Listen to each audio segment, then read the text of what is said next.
How to factory reset sleep. Sometimes it is necessary to reset your sleep sensor. After reset, you can gift it to a loved one or fix a syncing problem.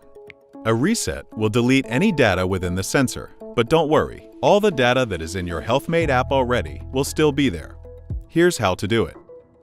Disassociate the sensor from the HealthMate app. To do this, select Devices, Sleep, disassociate this product. Then, go to your phone's Bluetooth settings, select Sleep, and then select Forget this device to remove the device from your mobile settings. FYI, on Android, it may be called Unpair. Remove the sensor from its cloth case.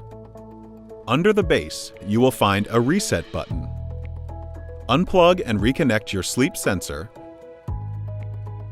Then press and hold the Reset button for 5 seconds.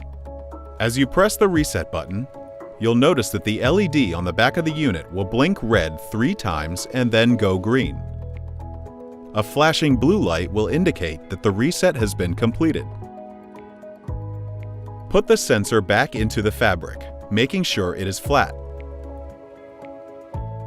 There you go. Your sleep sensor is ready for installation. Still need help? Visit health.nokia.com/support.